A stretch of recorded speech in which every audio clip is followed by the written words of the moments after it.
So next speaker we have Dr. JP Wallach. So he is from Victoria. I know JP for a while.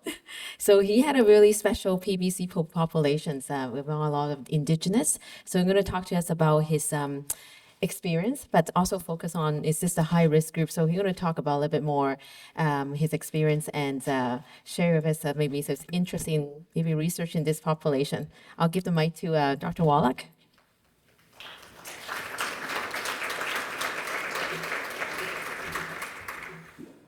Okay, so hi everybody. Know your audience is the first thing they teach you in public speaking. At least I assume that's what they tell you if I ever took a public speaking course. But I do need some audience participation for the first bit, if you don't mind. Can I get a show of hands of everybody in the audience who is a patient who lives in British Columbia? Okay, now of that group, keep your hands up, please, if you are Indigenous or First Nations. Excellent, because this is going to highlight the core issue that I want to talk about on many levels. Clicker, right, okay. I don't have any disclosures that relate to this talk, but I try my best, like a good physician, to take as much money wherever I can. It just doesn't relate to this. This is sort of well understood amongst our little circle. The prevalence of PBC roughly across Canada doesn't differ that much from the provinces who participated in the study. Quebec is notable by its absence, and I won't say any more than that. However, more recent information has come out thanks to our colleagues in Alberta, who can now definitively claim that they have the highest prevalence of PBC in North America. And we're obviously, since I was talking about BC earlier, I'm not here to talk about Alberta, just to point out that this is the latest information that we have, and it's roughly in line with the estimates you saw before about, 300 or so people per 1 million, or I think it's 318 specifically for Alberta, if I'm getting my numbers correct. I'm not claiming BC has higher amounts. It is possible, but we certainly don't have our act together to publish something yet to even make that statement. What I do want to talk about, though, is a specific group within BC which has demonstrated an extraordinary high prevalence for this disease. So this is transplant data published in 2000 by my mentor, Eric Ishida. And it was looking at the the causes for transplant for the first 10 years that the program existed in BC. So from 1989 to 1998, I believe was roughly the time frame.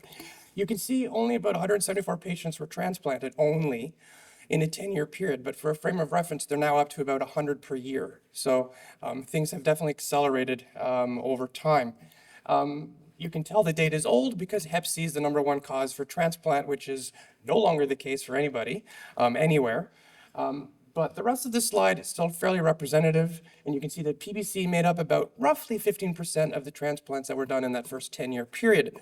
But when you dig a little deeper in the data and you look based on ethnicity, what you find is quite shocking, which is for the First Nations group, PBC was the #1 cause for transplant, and not by a little bit, but by quite a lot. Now, granted, the overall numbers here, only 15 patients out of 174, it's very small, so it is hard to extrapolate and make broad statements, but nonetheless, the disparity is quite significant and certainly raises questions. Luckily, we have an indispensable, easy for me to say, geneticist in British Columbia by the name of Dr. Laura Arbour, who helped look at this and other data to come up with some rather compelling information. I'll try to put it I'll try to make it relevant. I live on Vancouver Island. We contain about 20% roughly of the population of the whole province. We have about 20% of all Indigenous people from the province on Vancouver Island. We have about 20% of all the cases of PBC for the province. Fairly standard, but when you break it down, the First Nations on the island account for almost half of all the cases of PBC for the entire province. And in fact, 2/3 of all the First Nations patients in the province belong to the Salishan family of bands. And this is relevant. There's of course many different bands of First Nations in BC, let alone Canada, even on Vancouver Island. But the ones on the island and along the coast of BC all share a common ancestry, and they fall under what's called the Salishan family. And it's not just them, it also applies to Indigenous in the Alaskan archipelago as well. When the math was done by Dr. Arbour, she found that if the data was accurate, then coastal First Nations were 8 times more likely to get PBC than the general population. That's staggering. Now, what I'm about to show you is an extrapolation. It's not hard data, but it's just to give you a frame of reference. If that's true, then that would mean the prevalence amongst coastal First Nations would be a full order of magnitude higher than anyone else in the country, let alone probably the globe. So is this real? And if so, why is it happening? More questions than answers at this point.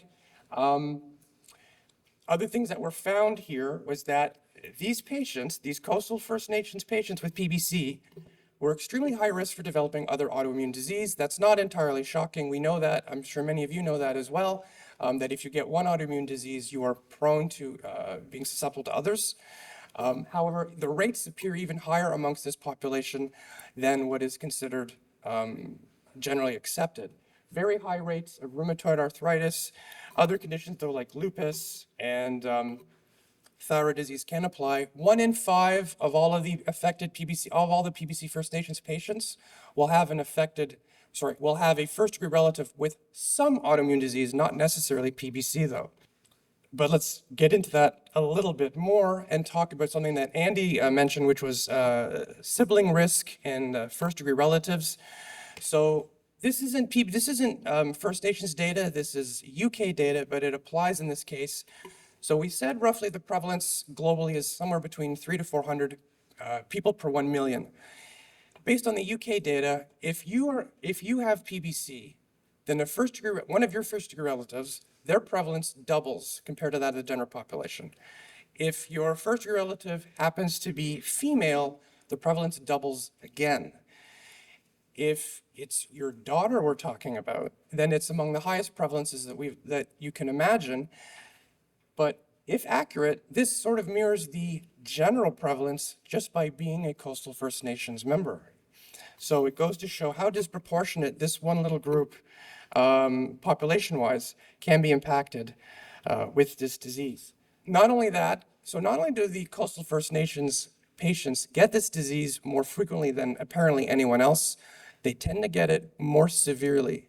They tend to manifest the disease younger, with more severe illness, and unfortunately, less than stellar outcomes compared to the general population. And thanks to these lovely slides provided by Canal. Now, this is not related to coastal specifically. This is along racial lines, but this encompasses all Indigenous for Canada for the green line. And you can see that for them, they have higher alkaline phosphatase when they first present with this disease, and even when treated, it doesn't quite reach the same levels of control that it does in the other ethnic groups.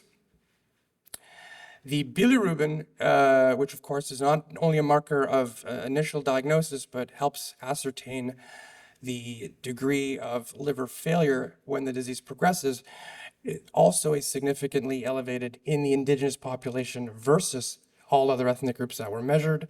And this also correlates to the GLOBE score, which is the risk assessment tool we use to help determine your likelihood of transplant-free survival over a 15-year period. Now, what I was going to say at the beginning of this talk, which I forgot, because I tend to change these things every 5 minutes, as Gail and everyone else knows, as I was going to say that I was going to shock you, I was going to anger you, and I was going to disappoint you. I think the shock part came when I gave you the numbers of how this particular population is affected. Here comes the disappointment part, but thankfully, Andy has sort of helped pad me for that by helping to explain quite eloquently that there are a lot of avenues by which we're exploring what causes PBC. We don't have any definitive answers yet. And certainly we don't have any answers as to why this particular group is affected more than others. I have Now I'm going to step away from data because, frankly, I don't have any other data in this group to talk about, which is one of the things that we want to work on, which thankfully with people like Andy and Gideon and Hin, we are working to incorporate these patients into the CANAL database so that we can learn more. But allow me, please, a moment to provide my own personal theory with a little bit of data behind it as to why these patients present later. And this is an uncomfortable, this is going to be a little bit of an uncomfortable part of the talk because we have to discuss, yes, the elephant in the room. And this doesn't just apply to, this part won't just apply to the coastal First Nations or First Nations. I think many of you in this room who've been diagnosed can probably have some experience with what I'm about to talk about. Is this the problem? No. Is this the problem? No. Is that the problem? No.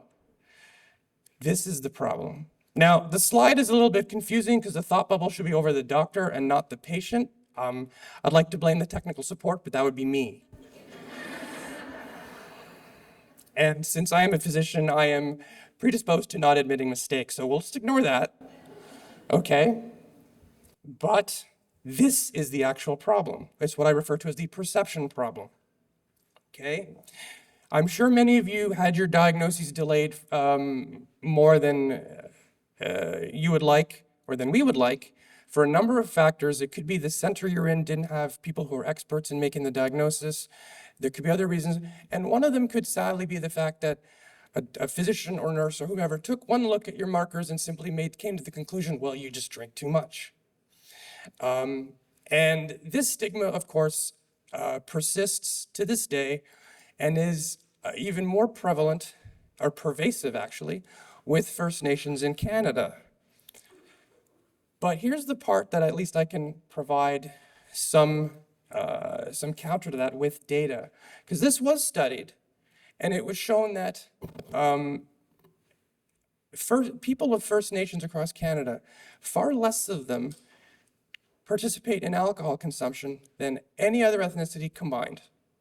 It's just that of those who do partake, they tend to consume more units per average than every other ethnicity combined. So in this case, you have basically you have the actions of a few bespoiling the reputation for everybody. And I bring that up because if you are one of these affected people, cite this reference. And people who know me know that, yeah, you're going to hear the hard truth one way or the other. I don't think I'm doing you a service if I don't. But this is the truth, and this is me not sugarcoating it. So I think it's important that you're empowered to realize you shouldn't be treated this way. And I bring this up. Now this comes back, though, to my original point relating to how it impacts this group and why they present late. This is an anecdote, but it's an important one, which is many of my patients who are First Nations with not just PBC, but other liver diseases, they tell me that the reason they were reluctant to see me, other than hearing about my less than stellar personality reputation, was they felt ashamed. Not that they felt ashamed of something I was going to say, or even that their primary practitioner said. They felt ashamed that by coming forward, members of their own family and their own community were going to judge them. So it's so pervasive that we're convincing and fooling ourselves. And so one of the things I often talk about when I do these sorts of talks is when someone has a heart attack, nowadays we're sophisticated enough to know we don't automatically assume, I knew you were a smoker. We really do need to take the same approach, which is when someone presents with liver disease, we need to have an awareness campaign so that it permeates not just through the medical community or very high-level interested patients like yourself, but everyone at large, to not jump to, well, it has to be alcohol.